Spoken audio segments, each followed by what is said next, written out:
Boa noite a todos. É um prazer estar aqui de novo. Como dizem, a segunda vez é sempre melhor. E eu estou aqui muito feliz de conversar. Eu queria pedir uma salva de palmas para eles. Eu vou conversar com a Kate Tempest.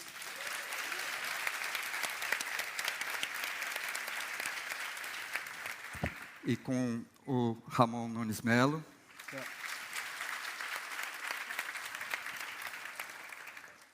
São dois autores bem jovens e muito talentosos. A Kate tem 31 anos, Ramon 32, e já tem uma obra bastante consistente. A Kate ganhou o Ted Hughes Award em 2012, que foi um prêmio que surpreendeu muita gente, mas depois quem conheceu o trabalho dela percebeu que foi um prêmio não só mais do que merecido, como marcante, que realmente marcou uma era e mostrou uma autora que tem poder de transcender prêmios e tudo mais. Tanto que ela lançou 2 discos, ela escreveu um romance que está sendo lançado agora no Brasil, que é esse aqui, Os Tijolos nas Paredes das Casas. Ela escreveu peças, quer dizer, ela está atuando em todas as áreas e mal tem tempo de tirar férias. Ela falou que agora, depois da Flip, vai para Salvador e finalmente vai conseguir ter um tempinho. E o Ramon está lançando agora o 3º livro de poesia dele, Há um Mar no Fundo de Cada Sonho. E ele já tinha lançado 2 outros, o Vinis Mofados, né, que tratava um pouco de música popular também, que tinha a ver com música popular, e o Poemas Tirados de Notícias de Jornais, que tinha uma técnica de sampler também. Quer dizer, então os dois têm uma coisa muito a ver no sentido de buscar uma conexão com a música e também de ter uma musicalidade intrínseca no poema e no trabalho. É justamente sobre isso que eu queria perguntar para os dois. Começar perguntando, a Kate ganhou 2 prêmios super importantes de competição de slam poetry ou algo parecido. Queria que você contasse sobre isso e como que essa coisa de ler em voz alta entrou no seu trabalho. E depois queria que o Ramon também falasse da experiência que ele teve em Londres, porque o Ramon também é ator, é jornalista, e ele também pôde ler poemas em Londres, uma mistura com teatro, uma experiência bem interessante. Kate. Well, first of all, hello. I'm very, very humbled and honoured to be here. The thing about musicality in my work is that I began this journey into literature through music. That was my first love, through lyricism and hip-hop culture and hip-hop lyricism. I fell in love with language, and with language, the potential and the possibility of expression and connection through language. So for me, poetry was always heard. Lyrics were always something that you carried around in your mouth and that you shared with people. The idea that language could live on a page doesn't make any sense to me. Even when you're reading a poet who's been dead for 500 years, in order for it to be active, to live in the way that I believe literature should, it needs to be read. It's like, I believe that there is this kind of trinity. In order for literature to live, all points on this triangle have to be burning with equal intensity. That's the writer, the text, and the reader. And if all these moments are being experienced with the same kind of electricity and intensity, that's when literature can live. So you cannot go passively with a poem. Poetry is sung language. It's meant to reach and connect with your core and bring you closer into life and explode you into being. And it can't do that if you're just passively skipping over words on a page. To be able to hear it is to be able to feel it. So for me, a poem is an unfinished thing until it's read aloud, and you feel it in your mouth as much as see it with the eye, you know. And this is because of my experience with music, but also because of the way I read. When I read, it's like, you know, unless I don't enjoy it, if I've got, you know, if I'm reading something that's boring, I won't waste my time with trying to speak it out loud. But for me, it's like, it's unfinished until it's spoken.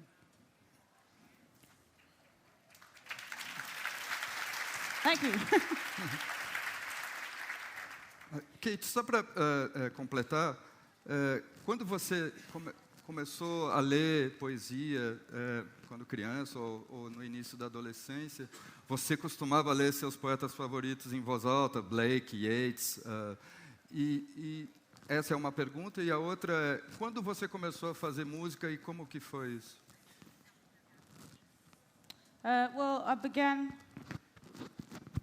I fell into a journey towards music as a young child. I think in the way that many people find music, and it gives them a connection, a kind of community. It gives them hope. I was probably in my kind of early I was probably about 12 or 13 when I realized that music gave me something that the world didn't give me. You know, it plugged me more fully and directly into my own experience of life. I fell completely in love with it. I could listen to music and disappear completely from where I was, but also enter into it. You know, as well as it taking you outside of life, it pushes you into life. And my journey towards poetry began much later. I'd probably spent 10 years listening to rappers before I ever read a poet. You know, it didn't make any sense to me to sit down with a book and try and imagine that was for me, but music was mine, you know. I began to make music and I was about 13 or 14 and I was terrible at it. I was playing guitar and like making stupid beats. And then eventually I found lyrics and I found a belief in my own ability to craft them when I was about 16. So that was 15 years ago, and I haven't stopped since, really.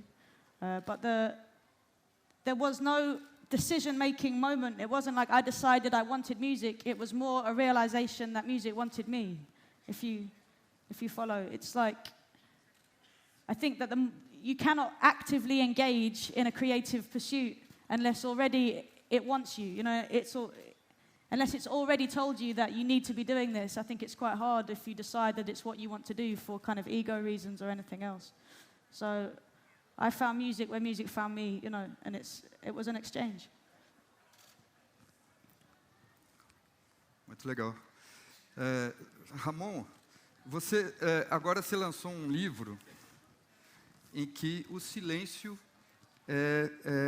meio que dá o tom do livro. Mas os dois livros anteriores tinham muito a ver com música, e você teve essa experiência de leitura teatral também com música. Queria que você contasse da sua relação com a música e a poesia e de como foram essas experiências de leitura também. Tá, boa noite. Antes de falar diretamente disso, eu queria pedir licença para dedicar essa fala também a dois grupos que para mim são importantes e que estão sendo exterminados no Brasil, e para mim, como a vida, eu entendo também como um ato político, que são o extermínio de homossexuais que tem acontecido profundamente. Eu li uma pesquisa do Grupo Gay da Bahia que 308 homossexuais são assassinados por ano, no último ano, em 2015, e o CIMI, que é o Conselho Indigenista, fala dos índios, há um índice muito grande de suicídio e extermínio de indígenas no Brasil. Então eu gostaria de lembrar essas duas minorias, assim, porque são duas minorias importantes. Muito obrigado. São duas minorias importantes e no meu trabalho, assim, sabe, de diálogo. Voltando à tua pergunta agora, a musicalidade sempre esteve presente na minha vida, assim. A poesia, especificamente, chegou até a mim através dos cantores populares, da música popular brasileira, do qual eu sou muito grato mesmo, assim, ouvindo Maria Bethânia, Adriana Calcanhoto, Caetano Veloso e tantos outros intérpretes que trazem a canção como poema, né, como manifestação poética. E ali eu fui conhecendo autores, né, na voz da Marina Lima, conhecendo o Antônio Cícero e tudo mais. Isso foi me despertando um interesse pela poesia, pelo poema. Então, quando eu escrevi o Vinis Mofados, inicialmente, era um diálogo muito direto com essa influência da música popular brasileira na literatura.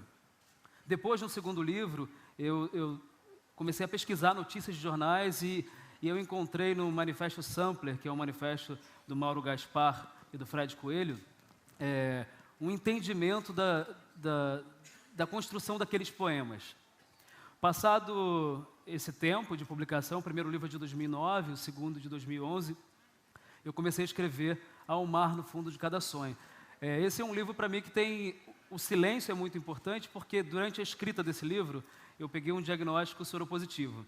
E até então eu continuava escrevendo os poemas e eu não conseguia me ver publicando um livro. Eu demorei uns 4 anos até conseguir publicar, mas escrever sem que eu omitisse algum verso que tratasse da temática. Não que eu entenda que a literatura deva ser panfletária, não é nada disso, mas é que eu me senti um impostor, sabe? E eu comecei a ter um mergulho muito profundo no silêncio, com a meditação, com o canto dos povos indígenas, assim, que são muito caros para mim, assim. Eu acho que eu me identifico hoje em dia muito mais com o canto dos pajés do que com a música popular, sabe, hoje. Recentemente eu estive no Xingu, tive uma experiência de ter ido lá. Então, tudo isso me alimentou para essa construção desse livro, assim, sabe? É uma viagem, porque o silêncio também é música, né? Tem muito som no silêncio, assim. Quando a gente realmente para ouvir, a gente começa a entender essa relação e trazer isso para a poesia, através do ritmo, da escolha da palavra. Então, Ao Mar no Fundo de Cada Sonho traduz esse universo. Legal. Bom, já que a gente falou nesse assunto, eu vou pedir para vocês lerem, começando pela Kate, que acho que vai ler um trecho do romance dela, Os Tijolos nas Paredes das Casas, Cool. que tem muito a ver com todo o seu trabalho, né? Seu trabalho é todo mais ou menos linkado, né? A peça Wasted, o New Ancients, existe uma ligação, os personagens se repetem um pouco, o lugar é o sul de Londres, sudoeste de Londres, né? Sudeste de Londres. Yeah, this novel is the culmination of a body of work that I've been working on for 5 or 6 years. But before I say it, I really enjoyed listening to your answer, that it's really exciting to be able to understand what you're saying. It's so cool. We hung out today, we had a glass of wine, but I could feel you, but I couldn't access your brain. and now I can, I feel so honored.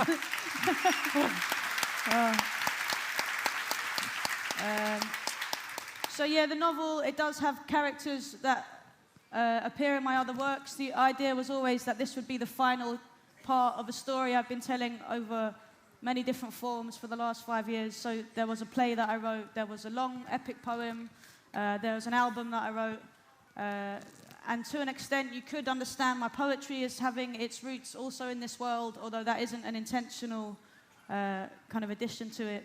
I see the poetry as slightly outside of this narrative, but it's hard to kind of talk about.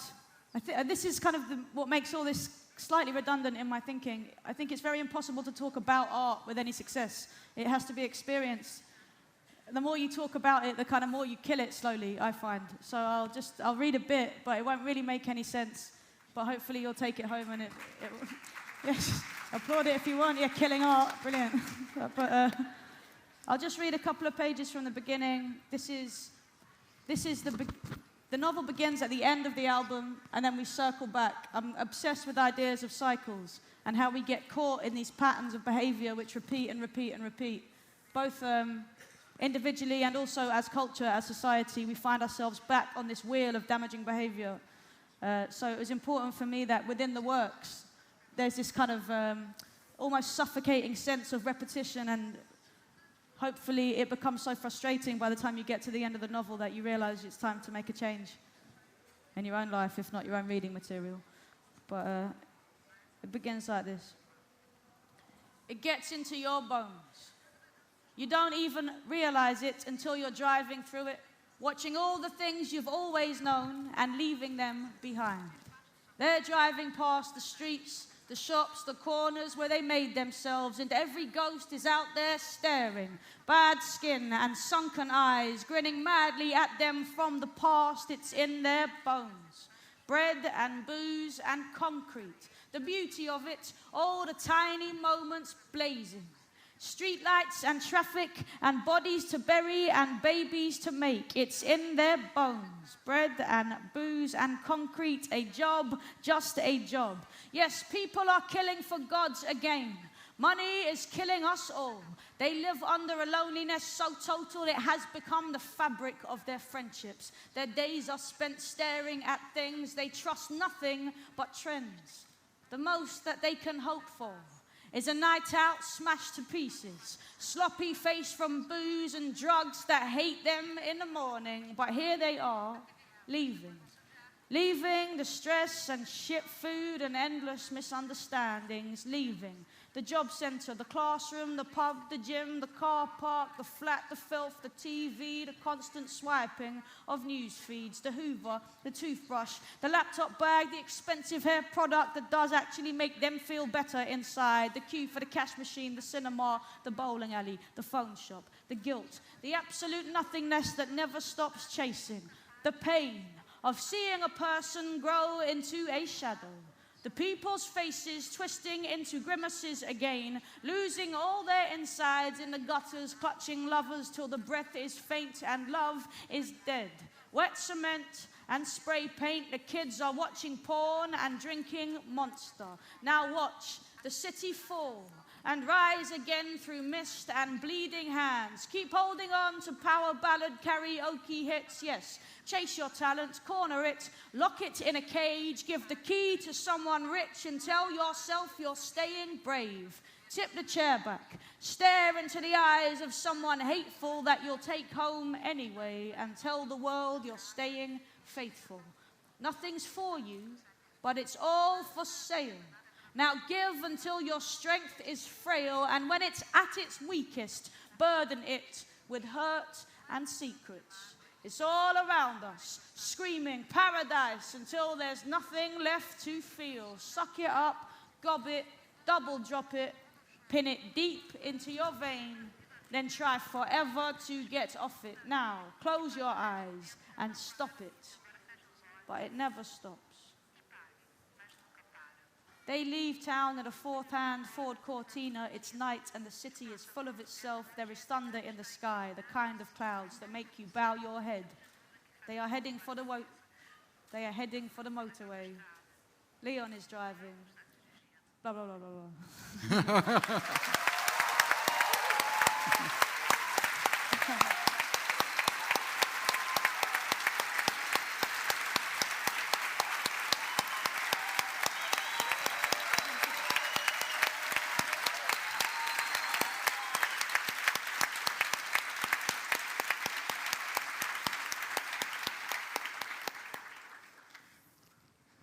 Ramon, você vai ler esse último livro? Você vai ler... Eu vou, na verdade, ler poemas do último livro e mesclado com alguns poemas dos outros livros, seguidamente. Tá. Antes eu vou tocar esse aqui.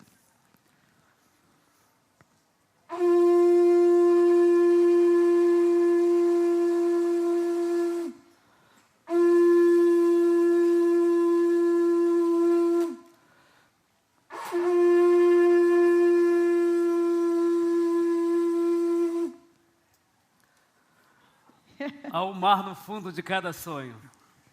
Há sempre um mar no fundo de cada sonho. Invadir o corpo do mundo, aceitar o caos, atuar no esvaziamento das certezas. Não copie e cole. Se aproprie, recrie a realidade, use o seu imaginário, carta de alforria para um primeiro ato. Nem todo início é um prólogo. Acredite, você não é original. Certo apenas a pureza de um mito. A pressão não é simples. Pratique saque, sequestro, captura de palavras. Não comunique aos pais. Toda palavra é órfã. Toda palavra é órfã. Não existem palavras finais. Toda palavra é começo. Pirata, capitão, buquineiro, promessa de geração 00, remix de ideias. Alô, Ali. Se você estivesse por aqui. Não escrever sobre, não descrever ou produzir o mestre. Produzir, escrever, produzir. Produzir, escrever, produzir. Eu, menino, estou em suas palavras. Não chame meu nome em vão. Salte a pedra no caminho, seja atravessado pelos poetas que lê. Aniquile todas as referências, um coletivo de enumerações. Faça literatura sem agradecer. Invente. Viva de uma forma política. Viva de uma forma política. Crie assim, invada a cidade. Coloque tudo para dentro para depois respirar, sentir e notar. Vocês, eu estou colocando para dentro. De tanto olhar, ver, respirar. Propriedade coletiva. Eu sou vocês. Nos reconhecemos nas palavras lidas e não ditas. Percebe posse, criação? Os mentirosos são dignos de amor. Os mentirosos são dignos de amor. O leitor deve reconhecer seus passos, porque está tudo no passado. O futuro se tropeça com ele. Está tudo no passado. O futuro se tropeça com ele. A poesia se esfrega nas coisas, percebe? A poesia se esfrega nas coisas. Pense no tempo. Em nosso tempo. Tempo, tempo, tempo, tempo. Silêncios incorporados na escrita, esquecimento como aprendizado da escritura, invasão pela palavra. Esse poema não tem fim. O fim é o meio, é o meio, é o meio. Toda música é silêncio. Ouça. Flor sangrenta, talismã vulnerável, desespero alegre dos amantes, busca eterna do que é perecível. Eu resolvi organizar a bagunça. Na estante, palavras empoeiradas, letras de músicas, vinis mofados e uma coleção de romances fracassados. Deixou o coração desnudado sobre a cama, partiu. Deixou o coração desnudado sobre a cama, partiu. A vida efêmera dos peixes de aquário. No último mergulho, nada além da ilusão. Silêncio. Me diga, o que é essa estranha serenidade cultivada no desespero da desordem? Mergulho na fonte primordial, consciência humana além da memória. Filme, palavras sem cortes, imortalidade conquistada na pulsação da loucura. A vida com lucidez, ternura, estranha, fantástica realidade do abismo. A dor das raízes crescendo para dentro de mim, para manter-me vivo ao ritmo da natureza todas as manhãs. Quando eu vejo uma planta crescer, eu acredito que sou Deus. Eu sigo à procura de um vento em qualquer jardim. Não é preciso fé para entender que todos os livros têm caráter de urgência. Todos os livros têm caráter de urgência. O testemunho de um sujeito diante do abismo. Van Gogh ou efeito noturno. Eu tenho um pouco de girassol quando estou no escuro. Ser extraplanetário. Eu sou o outro você. Em Lakshi Alaki, transforma o objeto em sujeito.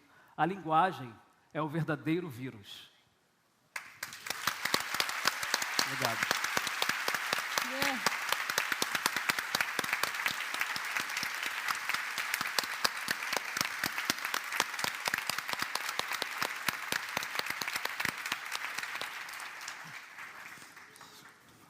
Kate e Ramon, além da musicalidade, tem um outro lado em comum que une os seus trabalhos, que é um interesse pelos mitos ou pela mitologia, algo que permeia os trabalhos de uma maneira ou direta, no caso da Kate, ou talvez um pouco mais difusa no caso do Ramon, mais como inspiração, talvez.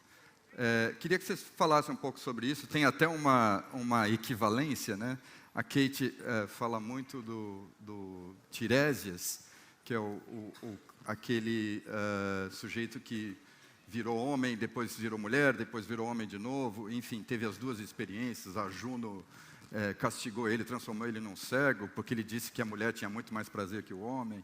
Enfim, numa discussão com Júpiter. Aí eu falei para ela do Xumaré, que é metade homem, metade mulher também. Exato, exatamente, é o Xumaré. Ainda tem essa equivalência também que vocês falaram. Então, eu queria muito que você falasse, Kate, dessa sua maneira de misturar mitologia com os fatos do dia a dia que você conta ali na ambiência do sudeste de Londres, e que depois você, Ramon, também contasse da forma como a mitologia indígena, especificamente, incide no seu trabalho. Tá. Well, so I suppose that a good place to start when answering your question is that it feels to me that in the times that we live in the UK especially, I'm not so sure about here because this is my first time here, but we are so disconnected from our mythology or from a shared experience of mythology. We're so uprooted from that commonality that it can offer us that there is a sickness at the root of our culture, which is turning people away from themselves and therefore away from each other. So my interest in mythology is not just the kind of poet's interest in the old stories, although it is that. it's also this idea that through this access to a common language of ancient stories, a connection with our past, which will simultaneously connect us with our present and also connect us with our future, it connects us with each other and can help us escape from the neuroses that these times inflict upon us.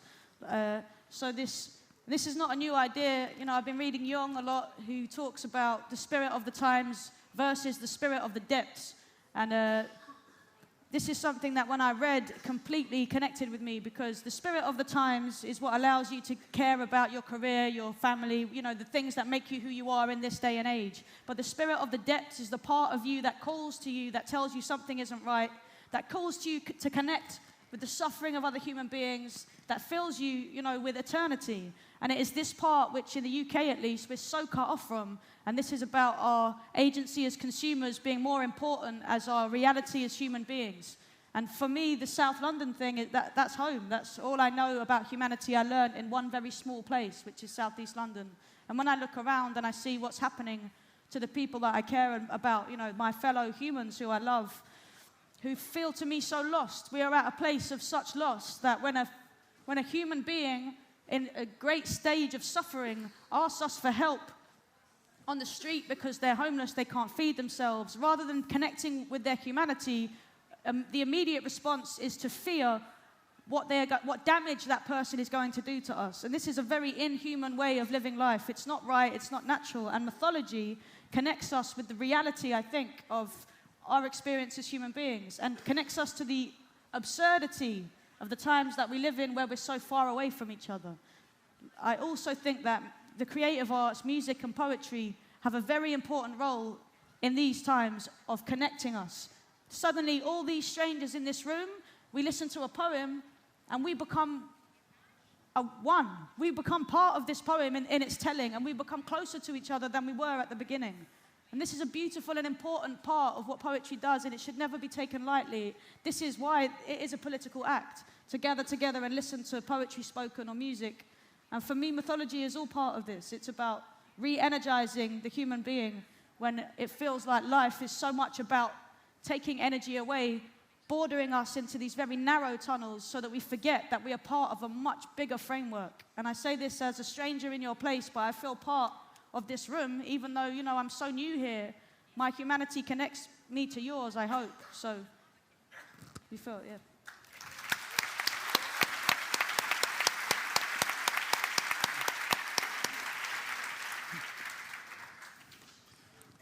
Ramon. Então, a mitologia para mim chegou muito primeiro pelas religiões africanas, assim, tanto o candomblé, a umbanda, né, que trabalham com os mitos africanos.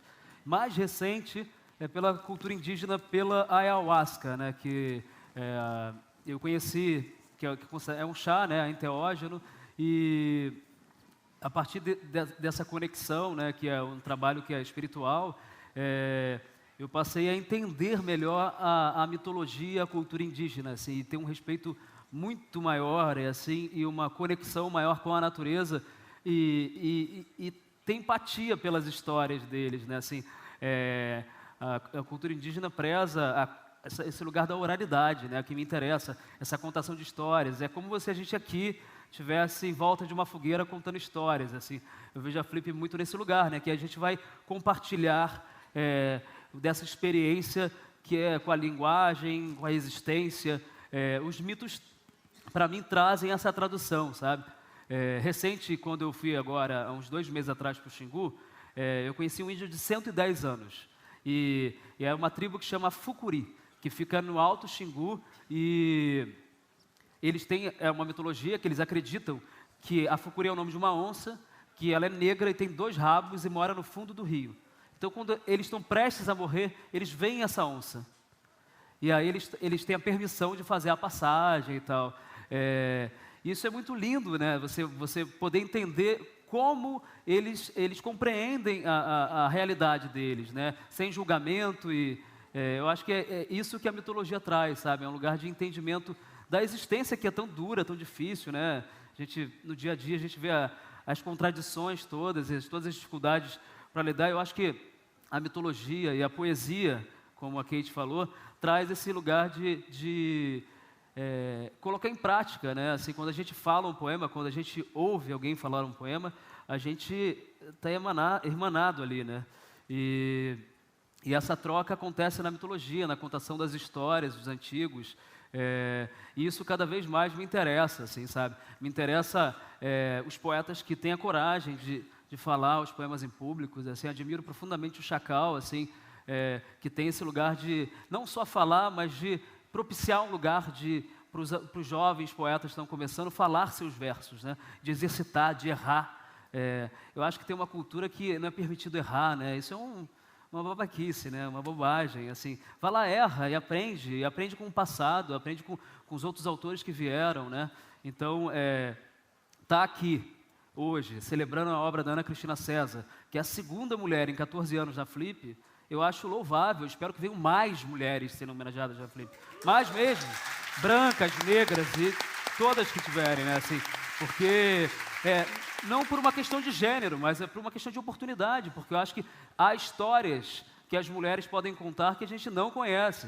Então, eu acho que a literatura é muito feita por homens, né? Então, venham mulheres, por favor. Você, inclusive, tem uma relação muito forte com duas autoras, né? A Dalgisa Neri e a Heloísa Buarque de Holanda. Você quer falar um pouco sobre isso? A Elo a falar de ficar de pé. Eu amo a Elo muito, assim. Eu acho que ela merece uma homenagem ainda em vida, que a gente não espere realmente que ela vá embora para homenagear, porque a Elo tem um papel fundamental na poesia brasileira. Quando eu a conheci, eu estava estudando jornalismo, e a Cecília Gianetti era editora do Portal Literal na época, e o Bruno Dorigatti, e eles me convidaram para trabalhar como repórter lá. E eu conheci a Elo, que é uma figura muito generosa, assim. Na ocasião, eu estava com o livro O Vinis Mofados na Língua Geral, que o Eduardo Coelho, na época, era o editor e tinha me convidado para publicar lá. E eu passei o livro para ela ler. E aí passou, acho quase um ano depois, a Elo me manda um e-mail e fala assim, olha, segue uma apresentação para o seu livro aí. E isso foi muito importante para mim, assim, porque eu admiro a forma com que ela troca com os poetas, né? E como ela enxerga a poesia. E eu tenho muita satisfação, assim, de fazer esse trabalho. Depois a gente ainda desenvolveu um livro que chama Escolhas, que é a autobiografia intelectual dela, na época também pela Língua Geral, fazendo... eu ajudei a organizar, na verdade, essa história, essa trajetória dela com a poesia e com a literatura. A Dalgisa chegou mais tarde, na verdade. O Bernardo Carneiro Horta, que é um escritor que fez um perfil da Nisa Silveira, uma vez me indicou para um trabalho no jornal para poder escrever textos sobre mulheres consideradas fortes. Aí, se eu não me engano, na época era Yolanda Penteado, Maria Martins e a Dalgisa Neri. E a poesia da Dalgisa me conquistou muito, assim, no início. Ela tem uma relação com a poesia muito ligada à natureza, e essa relação é engraçada, porque ela é contemporânea do Murilo Mendes, né, e ao mesmo tempo ela foge, assim, da poesia dos modernistas ali. E tem uma história de vida muito curiosa, né? A Dalgisa, ela estava, até o ano passado, a gente relançou a obra dela pela José Olímpio, ano passado, ela estava 35 anos sem publicar. E ela tem, sei lá, 2 romances, 2 livros de contos, 6 livros de poemas, e vários poetas falavam da poesia dela, o Drummond, o Jorge de Lima, o Murilo Mendes. E aí, trabalhar no sentido de conhecer esse autor e trazer de volta é emocionante, assim. É um lugar de descoberta, para mim, principalmente, assim, sabe? Me acrescenta muito no que eu faço. Legal. Kate, você falou aqui, você falou dessa coisa da comunidade das artes, de música, de juntar todo mundo numa coisa só. Queria que você me contasse 2 coisas, pensando nesse sentido. Uma, queria que você fizesse um comentário sobre o Brexit, a saída da Inglaterra da União Europeia, quer dizer, sair dessa comunidade, né? E a outra é falar um pouco da região onde você nasceu, cresceu, conheceu seus amigos e e criou suas obras e a comunidade de artistas que você criou lá com seus amigos. Queria que você contasse um pouco isso. Okay. Brexit. It's devastating to me that in these times where I feel we need, and I feel we are pulling closer and closer to each other, realizing that we are growing more peaceful globally, that we seem to have all these advances in how to communicate directly with each other in more democratic ways. With all these advances in being able to hear each other's stories and actually be a part of each other's narratives without judgment, but in a place of humility. In my experience of traveling around the world and meeting people and touring and playing music, to suddenly be confronted with the reality that in my country, people are so afraid of each other. They would rather be alone on a tiny, freezing island than be part of a bigger picture. You know, it's terrifying to me how much fear seems to have been at the core of people's decision-making. But on the flip side of that, we could see this as a howl of dissent. This could be the beginning of a new way of organizing ourselves in terms of outside of the kind of global corporate system. It could be a good thing for socialism. It's not going to be for a long time because, and I don't want to talk politics, I don't want to turn anybody off. Like, what's important to say, even though I am talking politics, is that I believe that we are kind of beyond that time now, and what is more important than whether you sit on the left or the right is where you sit as a human being, because I feel like we're reaching crisis point with the destruction of indigenous peoples that you're talking about, with the destruction of the planet. It's kind of beyond this conversation about, you know, Englishness or whatever fucking else people are talking about. It's too late. We're so short-sighted, you know, it bothers me. But what could be good about this outcome, and we don't know yet because it's so new and everybody is so rattled, is that it could be the beginning of a new engagement. Young people who were too young to vote, who maybe were 17, are probably going to grow up under a really disastrous, very right-wing, very tyrannical system. Their access to education is going to be very difficult, their access to healthcare. So maybe in a few years, once things have got a hell of a lot fucking worse in the UK, it will be time to actually engage and try and build a brighter future together. I don't know. I think it's... Soa familiar. Muito.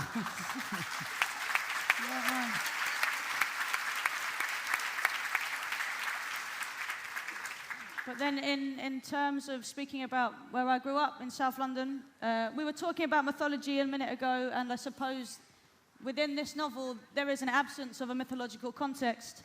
In my previous works, there has been quite direct references to mythology, which aims to kind of mythologize everyday experience, to reinvigorate the everyday life with some kind of epic magic. Within this novel, that's absent because it speaks of the lack of mythology in our own lives, but it also, I hope, through the language that's employed, connects you with the epicness and the magic and the majesty and the kind of operatic tensions that exist for a poet living every day. Something as ordinary as getting a cup of coffee in the cafe becomes this like huge, fraught, exhausting, interesting, potentially romantic situation, which is, I think it's rich enough, it doesn't need any mythology. It's like, and that this is an experience that I've learned through the place that I grew up. South London is a very mixed place. Culturally, there's people from all over the world that lived there. It was the largest West Indian community outside of the West Indies when I was growing up. So there was just a lot of different voices and sounds and smells. There was a lot of, yes, poverty and crime and violence, but then also creativity and success and friendship and family. I have friends that I made when I was very young who I still make music with now, and it's very important to me to acknowledge and to appreciate what the creative communities have done for my identity like me as a person, me as a woman on stage, I was talking about this earlier, the way that I look and the person that I am, my difficulties with my kind of gender identity, my sexuality, whatever, all these things point towards me being an invisible woman, a woman who should not by any sense be on stage, especially not, you know, being on stage kind of singing and talking and being so fucking active and visible and loud. This woman usually should be invisible, far away. If you are not engaging with your sexual capital, if you're not adhering to the kind of male gaze, if you want to be heard and not seen as a woman, then it's almost a political act in itself for me to just be here, just sitting here, talking, right?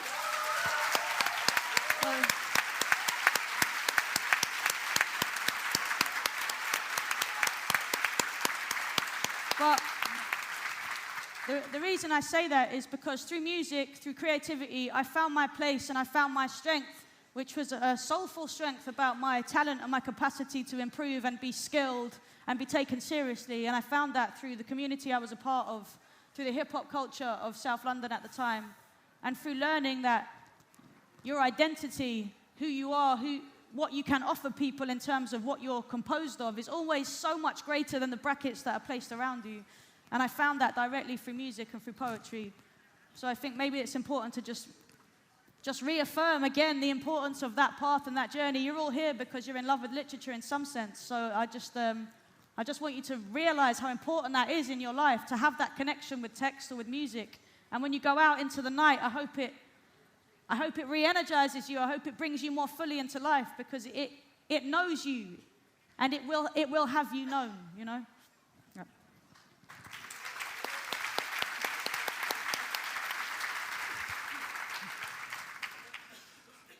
Ramon, você passou por uma experiência muito difícil, que foi assumir que você era soropositivo.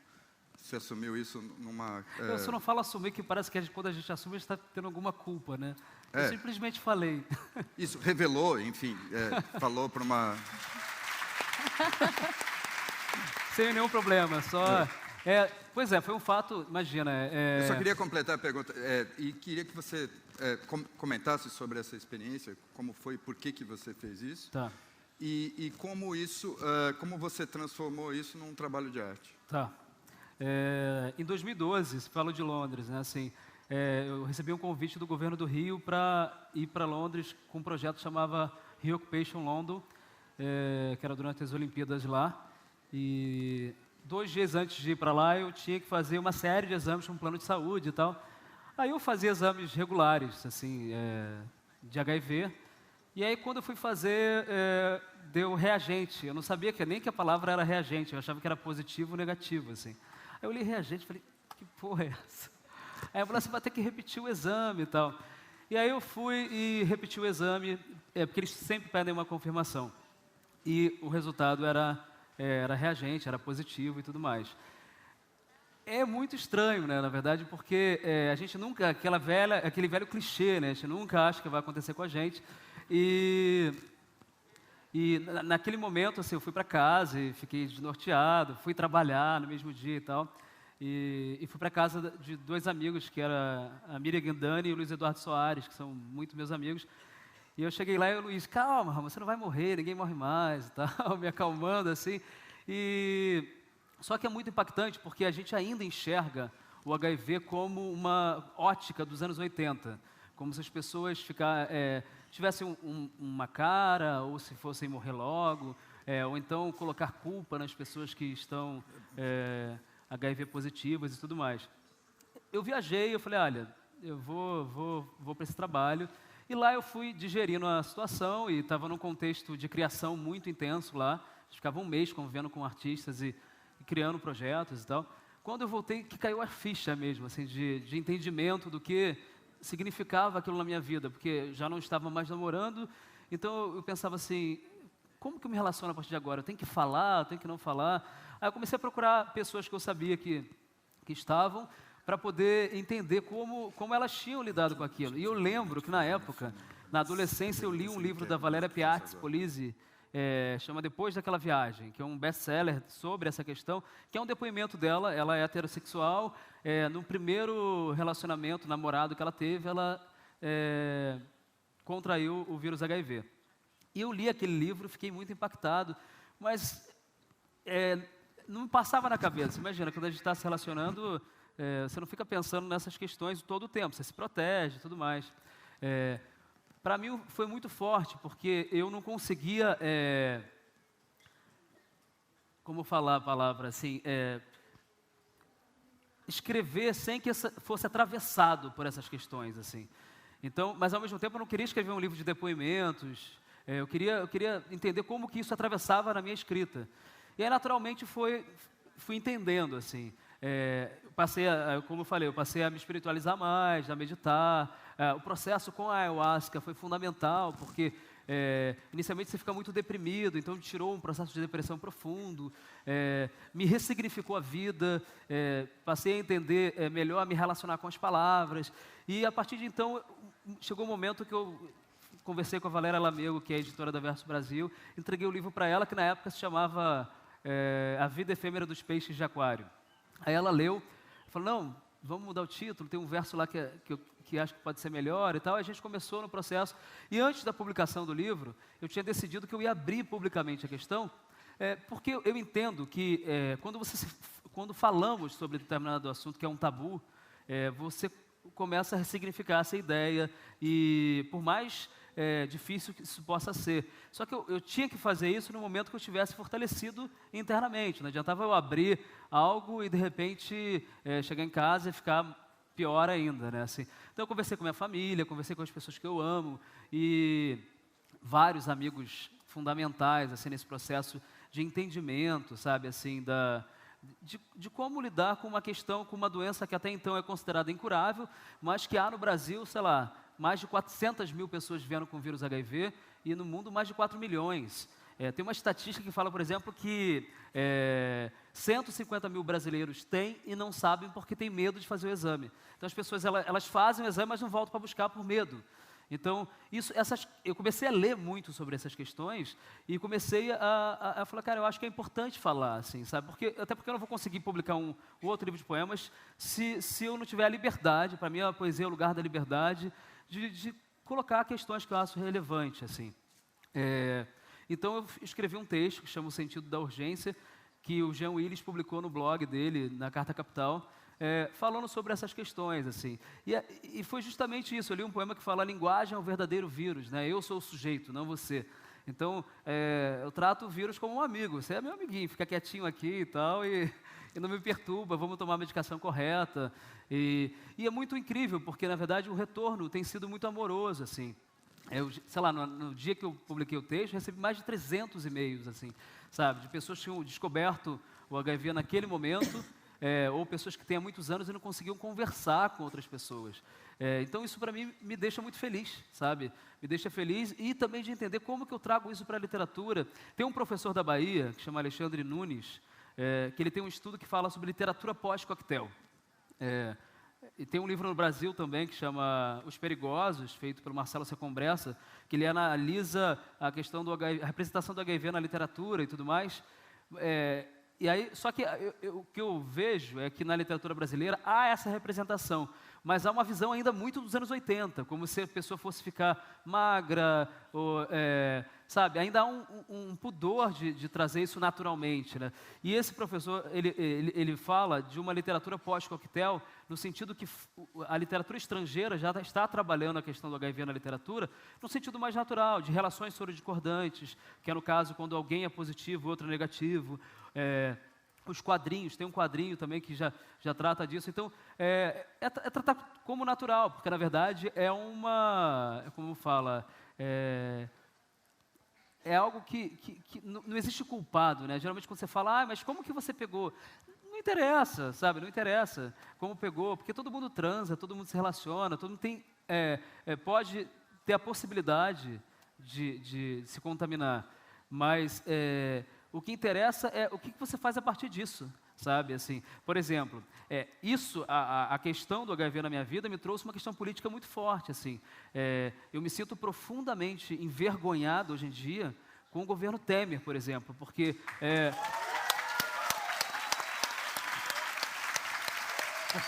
obrigado. Porque é inadmissível, assim, um governo acabar com o Ministério dos Direitos Humanos, das mulheres, da igualdade racial. Isso não existe, isso é um crime, sabe? E, por exemplo, a gente tem no Brasil uma das melhores políticas de AIDS do mundo, né? Feita, por exemplo, a medicação em muitos lugares do mundo é paga, sabe? No Brasil não, a medicação é gratuita, graças à militância de pessoas como João Silvério Trevisan, Nestor Perlonge e muitos outros que brigaram para que isso acontecesse, fora profissionais infectologistas e pesquisadores que dedicam a vida a isso. Então, quando esse governo assume e um diretor da política de AIDS pede demissão, é uma tristeza terrível, porque, na verdade, é um retrocesso, sabe? É um retrocesso. Então, a gente tem que ter a liberdade de poder falar sobre essa questão e também brigar com o governo no sentido que, não, mantenha as políticas públicas, sabe? É necessário pesquisa. Acabar com o SUS, o que é isso? Sabe? O Ministério da Saúde, eu, durante muito tempo...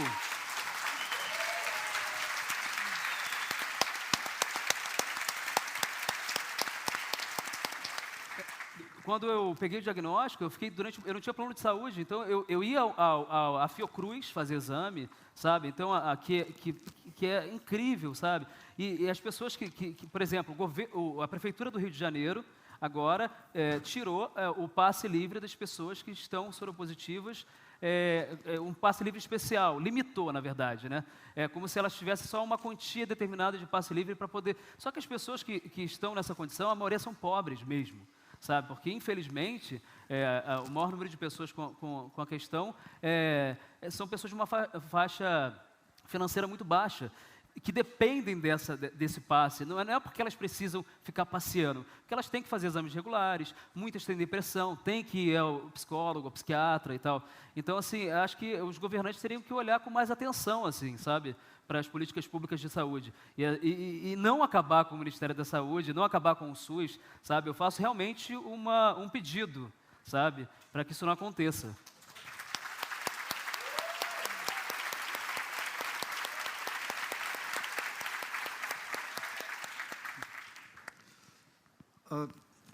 Kate, um outro aspecto que chama muita atenção no seu trabalho, claro que no romance isso é completamente, isso permeia todo o romance, isso é o romance, mas é a narrativa, quer dizer, em todos os seus poemas, a narrativa é uma coisa muito importante. A narrativa, o ritmo, a melodia, eles têm uma qualidade épica.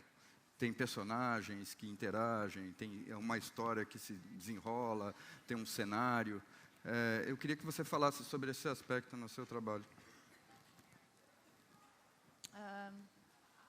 Yeah, I could talk about that. I think that maybe an interesting way of framing it to kind of respond to what's just been talked about is that I believe narrative is everything. The way that we position ourselves within our societies, the way that we group ourselves, the way that we make our laws and our policies, the way that we communicate, everything is held together through narrative. And until we understand our role in the particular narrative that's playing out, then we can't change that narrative. Until we have some cognizance of our own behavior, of the narrative that we are existing in, then we can't address it and we can't change it. This has kind of got nothing to do with your question, but I think it's more interesting and important to say. The idea that if you understand the systems that you're living under, with, because of, for, as these stories that we tell each other about how we will exist alongside one another, if you can become aware with humility of your own role in the particular narratives that you play out in, this is when, at last, you can begin to think about changing them. So this, in terms of politics, in terms of society, in terms of how we group ourselves within even our family structures, if we can understand our power dynamics, our role in abusive behaviors, if we can address this with humility, then I think it's important in terms of making any kind of positive change. So I bring that back to the novel and the plays that I've written and the poems. my understanding as a writer of any situation that I observe and witness is that once you understand the story that's at work between two characters or between me, the narrator, and you, the reader, however this is that we're trying to make sense of a story, a situation, some kind of drama, if we could apply that same cognizance and that same level of perspective, which is impossible, to a moment that we're in, then we could begin to actually understand how to get out of the mess that we find ourselves rooted in, if you understand. Do you know what I mean? But so for me, like, literature is the greatest teacher of empathy that we have. It's the greatest teacher because you're so absorbed in somebody else's life that it gives you your own life, you know? Poetry, these are the greatest teachers of empathy.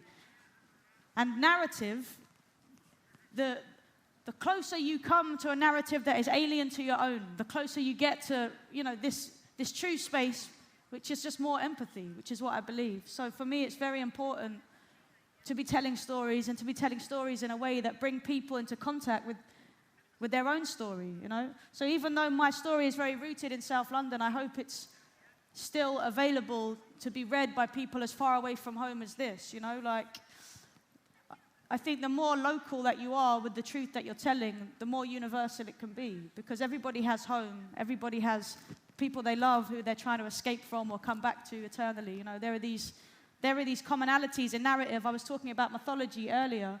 There are these commonalities that exist, this primordial soup of what we share, these figures, these archetypes that come back. And the same way that mythology is about connecting, and poetry for me is about connecting, narrative is also about connecting, not just to each other, but to the reality of how our lives play out.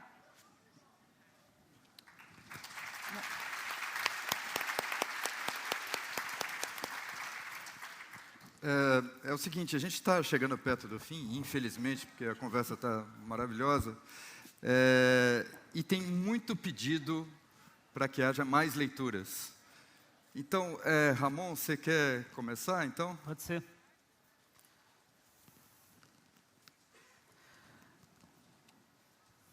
Mobile. Faço da livraria minha sala de espera. Leio os mastodontes de Brum. Lembranças de infância.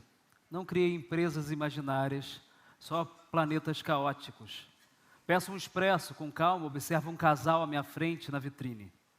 Ela lê sobre lucros e está grávida dele, que é bem mais jovem. Ele lê algum livro de ficção brasileira, eu não enxergo o título. Talvez goste de romances violentos. Um verso me acompanha na leitura. Doar órgãos, vender a alma. Penso em minha vida, um mobile, cadeiras coloridas de papel se equilibram sobre minha cabeça, enquanto admiro os cabelos brancos de Eduardo Coutinho sentado à mesa ao lado. Não sabe quem sou e muito menos que faço dos meus poemas filmes. Está concentrado demais nas notícias de jornal, tossindo a fumaça do cigarro.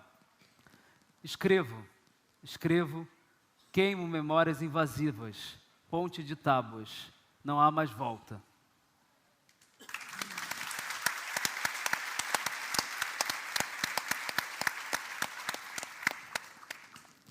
Kate, everybody is asking for the poem that you read at the Sarau. Can you do it Yeah, again? of course, yeah. What, the same one again? Should do a different one, surely, no? You can do it both. Okay, stand up. Sorry. Okay, I'll because of some of the things that we've been speaking about on stage, I'm going to tell this poem. It's called Hold Your Own.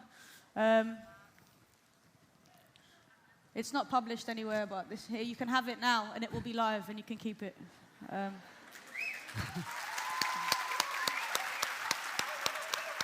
says, when time pulls lives apart, hold your own.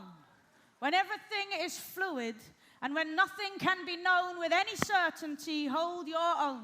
Hold it till you feel it there, as dark and dense and wet as earth, as vast and bright and sweet as air.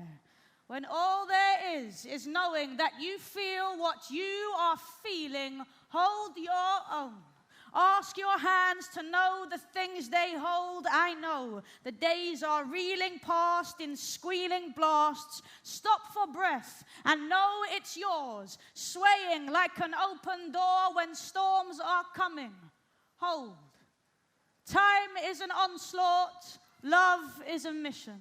We work for vocations until, in remission, we wish we'd had patience and given more time to our children. Feel each decision that you make, feel it, hold your own. Hold your lovers, hold their hands, hold their breasts in your hands like your hands were their bras. Hold their cheeks in your palms like a prayer. Hold them all night and feel them. Hold back, don't hold back. Hold your own.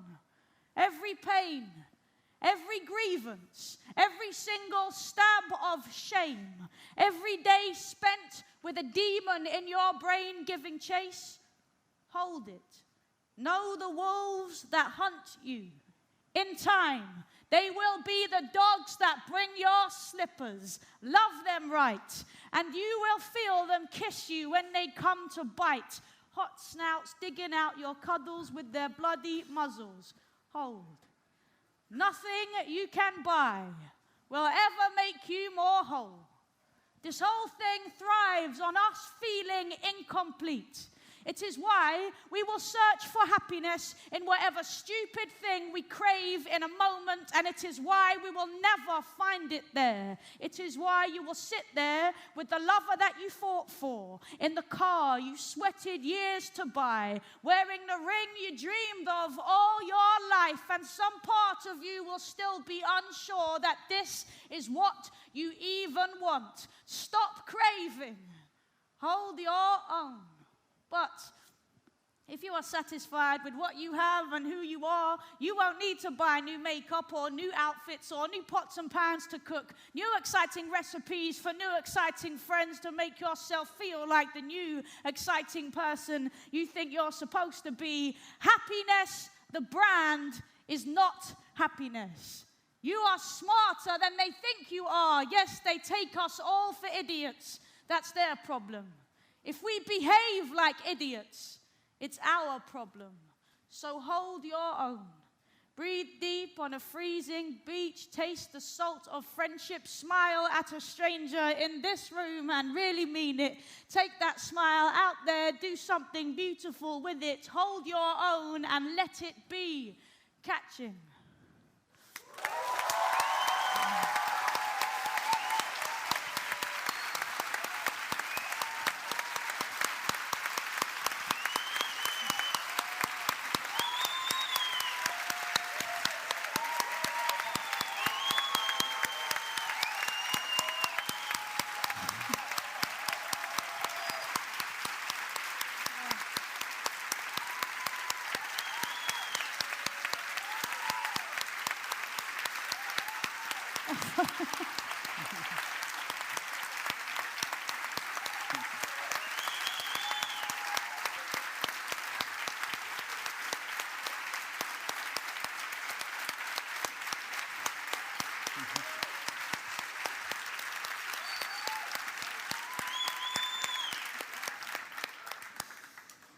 Como que a gente está de tempo aí? Vamos fazer mais uma rodada, então?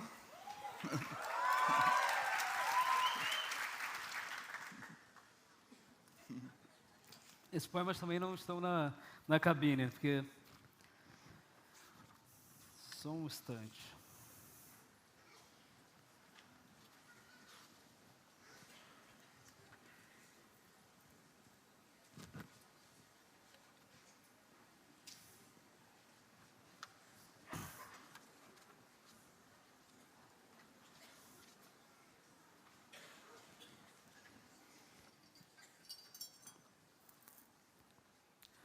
Antes de mergulhar, olhar o mar e não pensar, tudo que sei fazer. Isso quando você aparece rodopiando, rodopiando, rodopiando, aparece entre as espumas, estranha eternidade daquilo que amamos. Em ondas, repetimos os gestos de nossos antepassados, sem saber aonde começa, aonde termina a verdade, o desejo, ouço o balanço longe daqui, enquanto você rabisca uma ilha colorida num amassado pedaço de papel. Levante, vá até a janela, mire a felicidade dos pássaros acima das pedras, nus. Flor de luz, mãe de todas as plantas, me leva ao coração da mata, para enxergar as flores, entender o corpo, oásis, paraísos portátil. Somos um sonho dentro do sonho, nos movemos em outro tempo. Serpentes saem de nossas mãos para nos revelar o segredo universal. No caminho uma dádiva, o fado interior como obra. Aqui nesse templo, toda palavra é começo. O amor é a lei. Eu quero o amor, a única ou a melhor definição de Deus.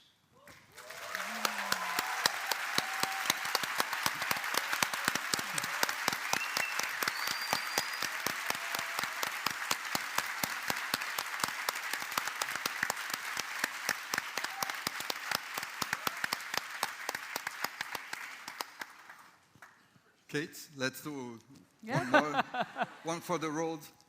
Okay. So that's probably the most uplifting poem that I have in my canon. The rest are all pretty dark, so I don't want to send you out into the night with a deep sense of anguish in your hearts, but that's pretty much what I offer, so maybe I'll tell you a story. We are presently, at this moment in the UK, involved in a war that has been going on for over a decade, and we are so removed from the experience of this war that it devastates me that we can be fighting a war and still living life as if it's no big deal, and yet people are dying in terrible ways. I believe we are in the middle of World War III, but we're being kept just nice enough to not really realize it's happening. So this is a poem I dedicate to anybody that's ever seen military service or anyone who has anyone in their family who has been fighting, because it's very important in this day and age that we realize, although we're becoming more peaceful, right now there are people who are fleeing for their lives.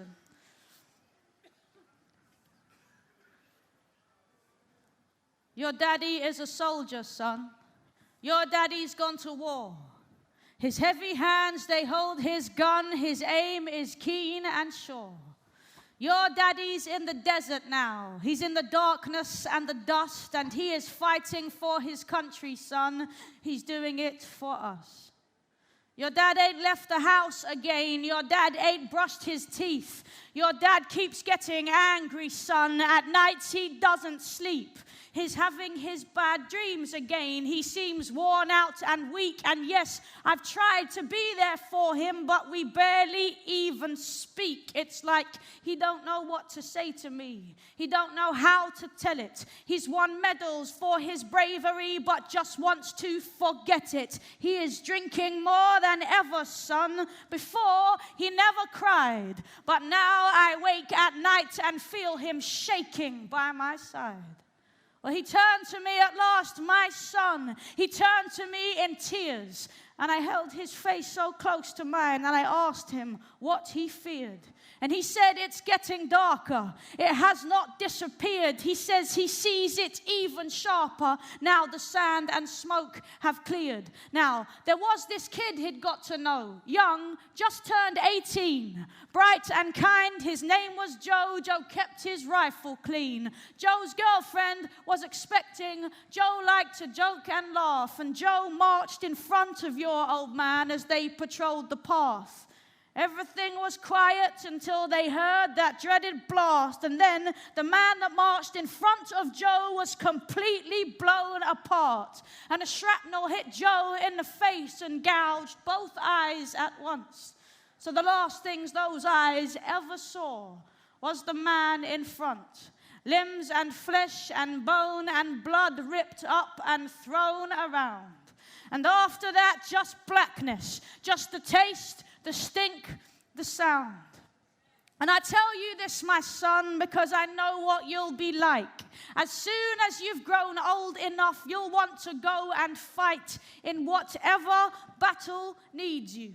You will pledge your blood and bone, not in the name of good or evil, but in the name of home. Your dad believes in fighting, son. He fights for you and I. But the men that send the armies in will never hear us cry. Now, I don't support these wars, my son. I don't believe they're right. But I do support the soldiers who go off to war and fight. Troops just like your daddy, son. Soldiers through and through who wear their uniform with pride and do what they are told to do. But when you're grown, my sweet, my love, please don't go fighting wars. Fight the men that start them, son. Fight a cause that's yours. Because it seems so full of honor, yes, so valiant, so bold. But the men that send the armies in, they send them in for gold. They send them in for oil, and they tell us it's for Britain. But the men come home like daddy, angry, and spend their days just drinking, trying to get perspective on the thoughts they can't stop thinking, while their sons stare at their daddy's chests and watch the medals twinkling.